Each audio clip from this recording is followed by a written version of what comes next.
who's tuned in this evening. Tonight I'm going to be talking about the basics of pine plantation management. So basically I'm going to go over the sequence of events that you need to take to successfully manage pine plantations, and then also go over some of the products from pine plantations. So first I'll go over a presentation outline. So I'll go over the advantages and disadvantages of pine management. Then I'll get into pine ecology and just go over the basics of that. And then I'll get into site selection for different pine species. And then we'll get into the all-important step of site preparation. And following that, we'll get into natural and artificial regeneration. And then we'll go through post-planting management steps, and then get into the all-important topic of thinning. And finally, we'll go over other management considerations, final harvest considerations, and a summary. So with that, first I'll go briefly over the advantages of planting pines. So the southern pine species are well adapted to poor fertility or erodible soils, and many soils will not support good hardwood growth, and this can be due to past land management practices or just sites that are inherently dry or poor in fertility. Most of the southern pine species are fairly drought tolerant, and this picture on the right illustrates that. They tend to grow if soil conditions allow a deep taproot that allows them to extract soil moisture. Another advantage of planting pines are they are less costly and easier to plant than hardwoods in most situations. And also, usually it's less time to harvest than with hardwoods with planted pines. And pines can also be an important habitat component for some wildlife species. So some disadvantages of pine management. Some species are not tolerant of ice storms, especially at their more northern ranges, so this makes it important to plant specific species in regions and in soils they are suited to. Also, there is a potential for destructive insect outbreaks. An example of this would be the southern pine beetle, and you can see this illustrated in the picture on the slide. So just remember that that can be a possibility, especially if stands are not actively managed. Timber production goals require active management, so if the landowner is absentee or doesn't think they can follow through with steps, then it may be best to look towards another form of forest management. And then markets may not be available or favorable in all locations, and this makes it important to work with a consulting forester or natural resource professional. So getting into the ecology of southern pines, when I talk about southern pines, there are 4 species that are usually planted and grown for timber production, and those are loblolly, shortleaf, longleaf, and slash pine. And so the southern pines are shade intolerant throughout most of their life stages for all species, or I should say for all of their life stages. And broadleaf trees, weeds, and grasses can outcompete young pines for resources and sunlight. Most species are also fast-growing, but there is an exception to this at certain life stages. So some species develop an extensive root system before faster height growth occurs. An example of this would be longleaf and shortleaf pine that are fairly slow-growing during their seedling ages. Cone and seed production usually begins between ages 10 and 20 for the southern pines. It can occur earlier than that in some situations, but this varies by species. Most species do not produce adequate seed annually, so this can make natural regeneration difficult. There can be bumper and near failure years, and what I mean by bumper is that there might be more than enough seed produced in a year to produce an adequate natural regeneration cohort. And then there's failure years also where barely any seed is produced at all, and it can be difficult to regenerate a stand. And prediction of seed production is difficult. It can be difficult to go into a stand and determine if that stand will produce sufficient seed in a given year. And then southern pine seed is spread by gravity and wind, and the lighter seeded species, wind can disperse seed up to a quarter mile from the parent tree. Prescribed fire is often used to improve seed beds for germination, and this removes the litter and duff layer from forest floor and allows the seed to reach bare mineral soil, which is necessary for germination.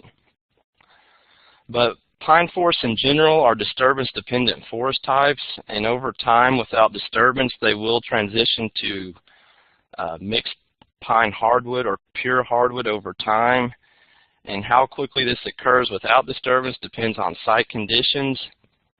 So poor soil moisture and fertility sites are more apt to remain as pine forests over more productive sites for longer amounts of time. And then, of course, natural and human disturbances can change the trajectory of succession and how these forests will develop and change over time. So here I've placed two pictures to kind of illustrate pine seedlings competing with, on the left, hardwoods and grasses that you can see there. And then the picture on the right shows a very suppressed pine seedling with brambles growing around it, specifically blackberry. And so unless some type of release occurs here, that seedling will probably not make it due to how much shade is there and the competition for resources. So site selection for pine management. The four species I've been talking about are soil generalists, but some important differences do exist. Shortleaf pine has the largest native range of the four species, and it has been found to occur in 24 states, and it is also the most cold hardy and occurs the farthest north. Common soil conditions it's found in are upland sites, and it has moderate drought tolerance. And these sites usually have low organic matter content and usually a clay soil texture. But shortleaf pine does have some soil limitations. Soils with high soil pH, high calcium content, or poorly drained soils, especially clay soils, can lead to an absence of shortleaf pine or very poor growth or death with planted seedlings. Loblolly pine has the second largest native range. It occurs naturally in 14 states, but due to tree breeding programs and improved genetics, it's been naturalized throughout the world, and it's also the fastest growing species and the most commonly planted. Common soil conditions for loblolly, it's a soil generalist, as I mentioned. It has good growth with a variety of soil moistures and textures. And then some of its limitations, it has absent or has poor growth on high soil or soils with high soil pH or excessively sandy soils. Site selection for longleaf pine, so it has the third largest native range of these four species and is mostly limited to the Gulf and Atlantic coastal plain. Longleaf pine is tolerant of sandy, acidic, and infertile sites, and it's most commonly found on these sites naturally. Soil limitations. Longleaf pine has better productivity sites where competing vegetation influence is greater, limits longleaf. So the more competing vegetation there is, the less likely longleaf's going to do well on a site. And then slash pine has the smallest native range of the four species, and it's limited to the coastal plain. And then also its northern range is limited by the minimum average temperature. And slash is also a soil generalist and tolerant of a variety of soil moistures and textures, and can do well on wet sites as well. But growth is slowed on excessively sandy soils, and as I mentioned, it lacks cold hardiness. So next we'll get into stand establishment and the all-important activity known as site preparation. So site preparation improves regeneration success of pines. Site preparation basically alters soil conditions with some forms of it, and it can remove or alter pre-existing vegetation on site. And the type and amount of site preparation is dependent on previous land use and cover types. And there's three types of site preparation that we need to talk about. So the first is mechanical. And mechanical is used for several reasons, but one of the first is to remove litter and upper organic layers, and this is termed scarification. And also a side note here is most mechanical treatments are done with heavy machinery, pulling implements, so bulldozers, tractors, those sorts of things. But mechanical site preparation can be used to improve soil aeration, temperature, and permeability of upper soil layers. And it can also be used to modify structure and porosity of moderately deep soil horizons, and this is termed subsoiling or ripping. So some soils, due to past agricultural uses or just naturally have hard pans that occur, and so these can limit water infiltration, and it's necessary to do this type of mechanical site preparation if planting pines to improve survival and growth. You can also improve soil drainage on some sites with mechanical site preparation known as bedding or ditching. And this is done quite a bit here, especially in the flatwoods areas of Georgia. So here I've included two pictures to illustrate mechanical site preparation. So the picture on the left shows a bulldozer simply just moving logging debris to facilitate planting. And then the picture on the right shows disking going on to improve soil aeration. So moving on to the second type of site preparation, known as chemical site preparation. It's usually the most critical form of site preparation on most sites, and it's important to note that mechanical site preparation alone will not prevent future plant growth and competition, and this is because most plants resprout and have a viable root system following top kill. But chemical site preparation uses herbicides that are labeled for forestry use, and the products and rates used depends on the vegetation present and soil properties such as the percent organic matter, the texture, the drainage class. There's a few different factors that need to be considered. And then different product formulations also affect timing. So some products are better applied, say, in the spring months, such as products that contain hexazinone, and then other products are better applied in the summer to early fall, such as imazapyr for chemical site preparation. But these herbicides can be applied as broadcast treatments, so this can be done from the air or on the ground. And on the ground, band or spot treatments may be used in some situations on smaller parcels of land. But chemical site preparation is often applied at full leaf out during mid to late summer, and so those chemicals that are best applied during that time of the year are used then. And chemical site preparation may be followed by other site preparation methods such as mechanical or burning, or it may precede them. And with some chemicals, there's a waiting period after application, and this is with soil active chemicals, and this helps to avoid damage to pine seedlings that are planted later on. So I've included two examples of ground applications of herbicides for site preparation. So we have large equipment with spraying herbicides here on the left, and then it can also be done by hand with, say, a mist blower or backpack sprayers on smaller pieces of land.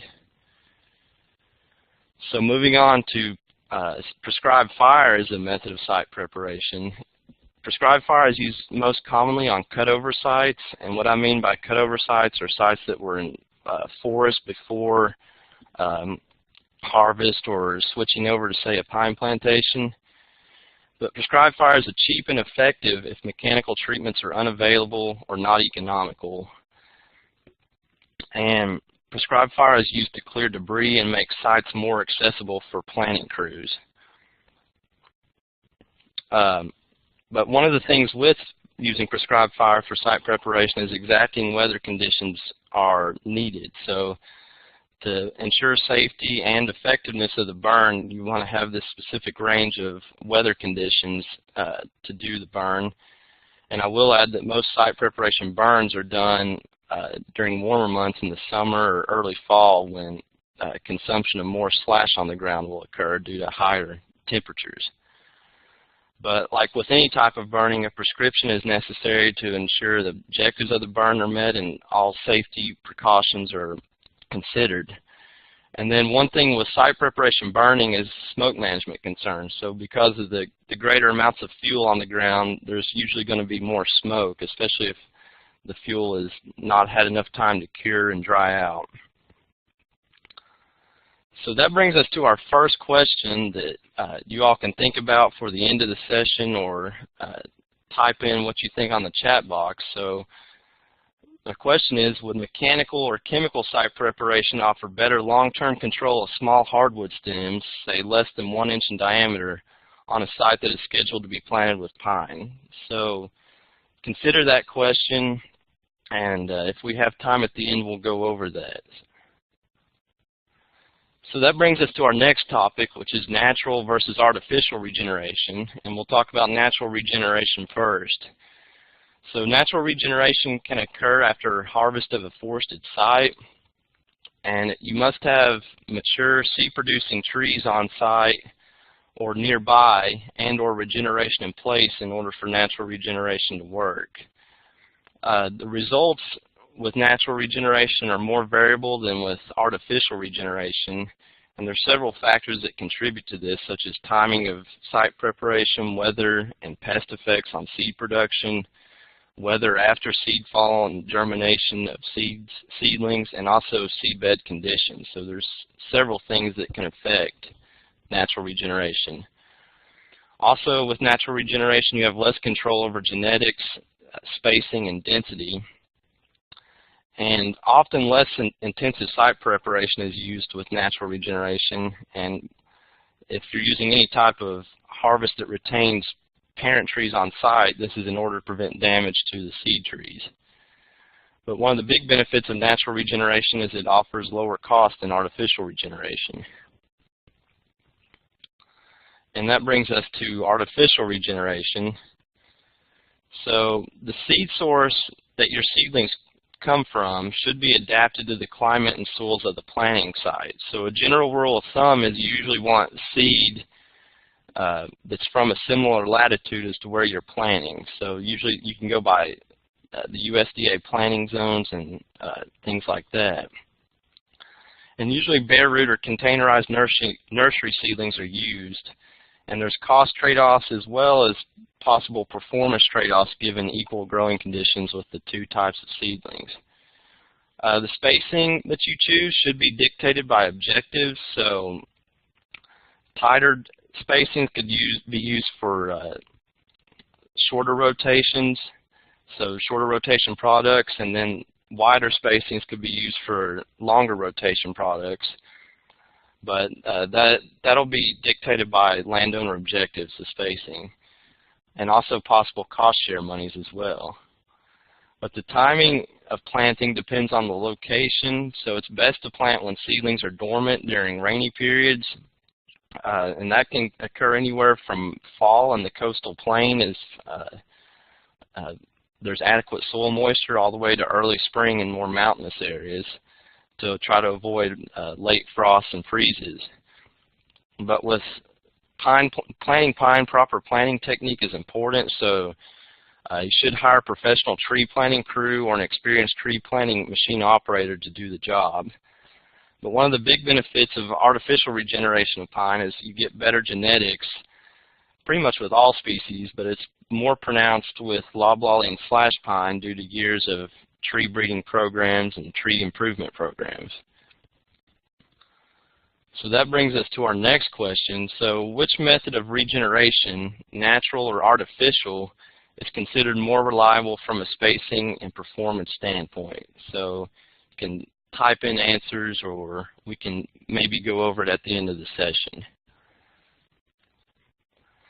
So next we'll go over another stand establishment phase here that's not done on all sites, but is important on some, and depending on objectives, and that's fertilization.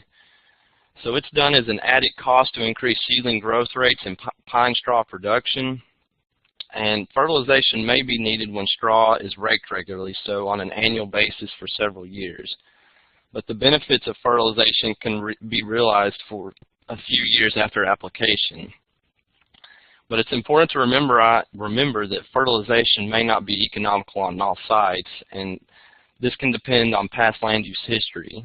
So usually fertilization is not needed on old field sites where pines are planted, but sometimes with some species, such as loblolly on cutover sites, those species can benefit from fertilization. But it's important to conduct soil and also possibly foliage tests to make decisions on whether fertilization is needed.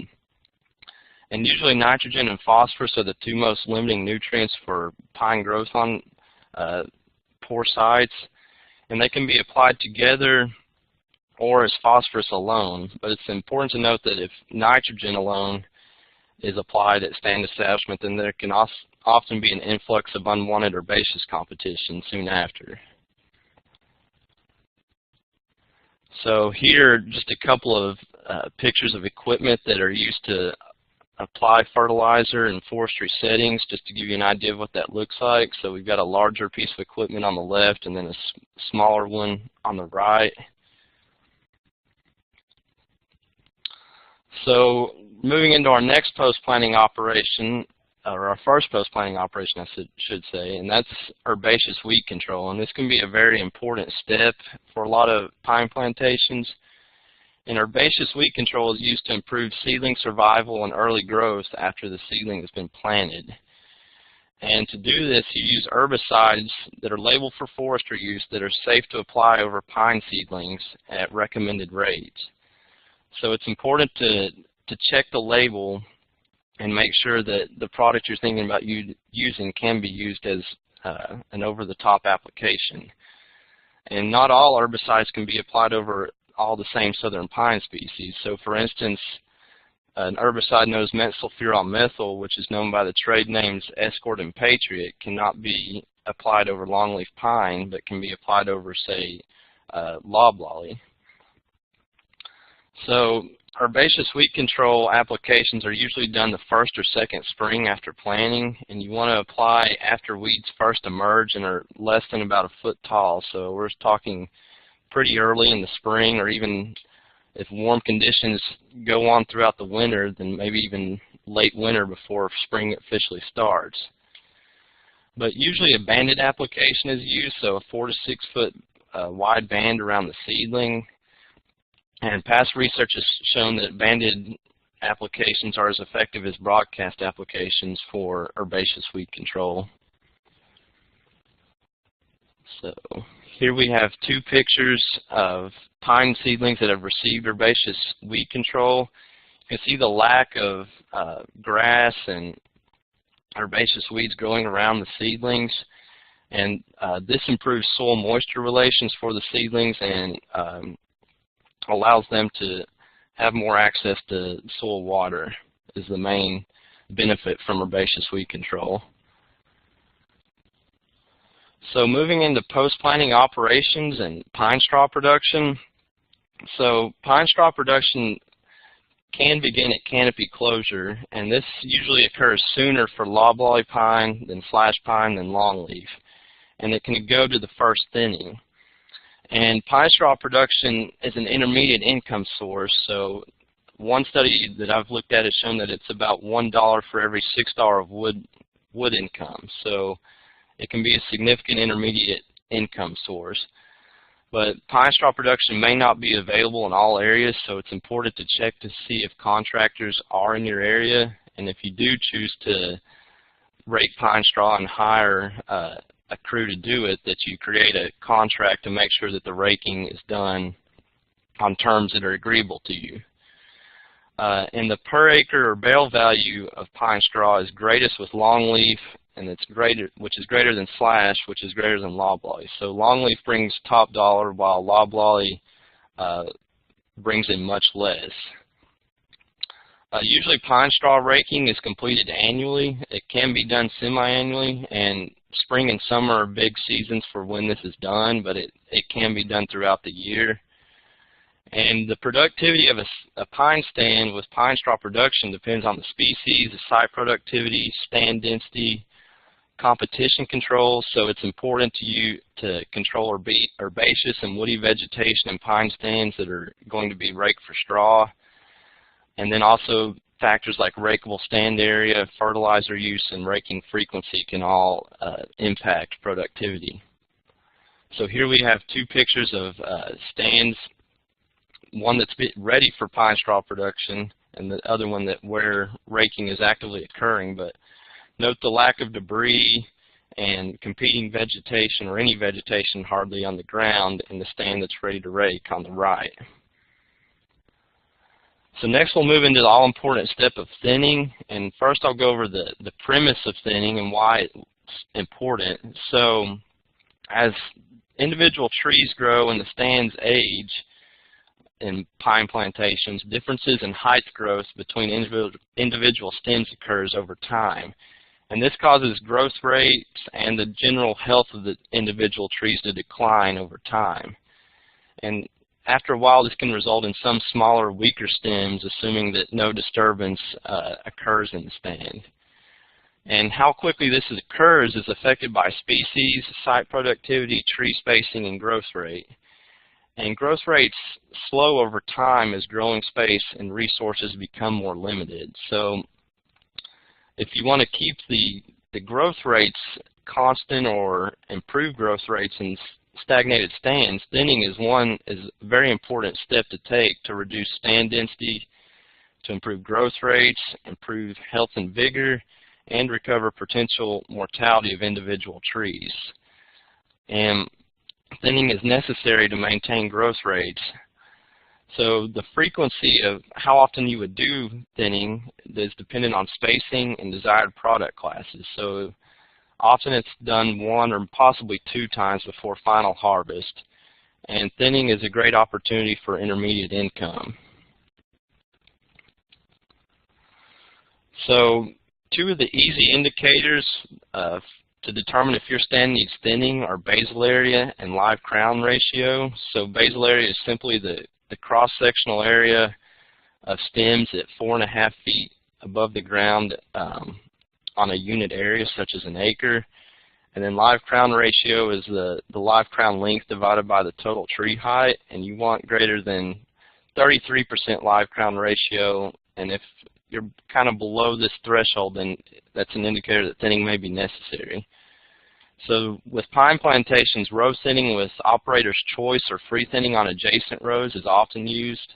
And on the adjacent rows, they often remove suppressed, poorly formed, and diseased trees. And then depending on stand health and target structure, some better trees may be removed too.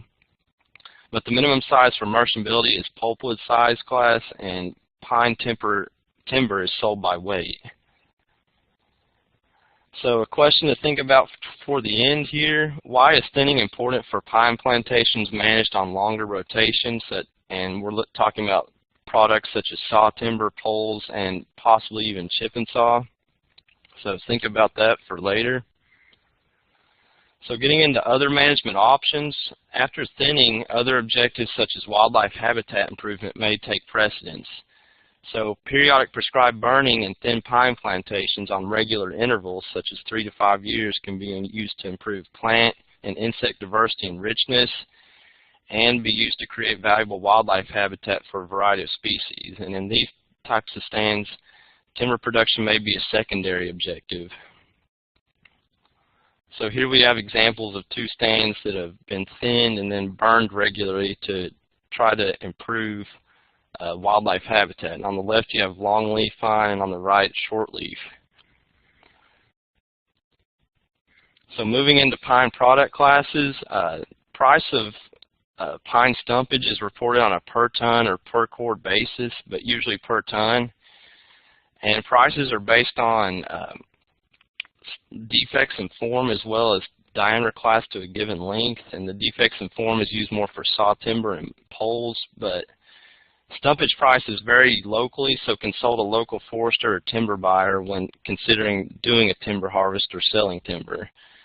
So I've got a little chart showing the value of different products or commonly harvested products, and so the lowest value is pulpwood, and then I give the dimensions and price there. I've got to move on for time, and then the next most valuable product is chip and saw, and then that's followed by saw timber, and then poles are usually your most valuable type of pine product. So we're talking about utility poles, pilings, small fence posts, those types of things. So moving into final harvest considerations, timber product type and value are affected by site conditions, disturbances, management decisions over the life of the stand, and timber markets at harvest. Higher value products such as poles and saw timber take longer to grow than less valuable products such as chip and saw and pulpwood. There's more risk of damage with longer rotations, and this is due to disturbances, insects, disease, storms, fires, etc. And shorter rotations usually have a higher rate of return, but it's important to monitor timber markets regularly and sell high if you're thinking about harvesting a stand. It's important to work with a consulting forester or natural resource professional, especially if you're new to selling timber, and express your objectives to them or goals for what you want to see happen in the future and how you want your stand to be after a harvest. But when thinking about harvesting timber, it's important to create a timber contract to make the agreement with loggers legally binding, and then it's important to be patient. Timber harvest can take months to plan and execute, and also be aware of your state's rules and regulations such as environmental rules, laws, taxes, etc. And then it's important to make sure to follow best management practices for all the types of activities I've talked about here this evening. So a summary here, southern pines are suited to a variety of sites throughout the southeast and can be a valuable economic commodity. Regeneration decisions such as species, spacing, site preparation, fertilization, and release should be tailored to your location and objectives. And then with pine plantations, active management is necessary to realize potential yields and maintain healthy stands. So it's important to work with a forester to realize your goals and objectives.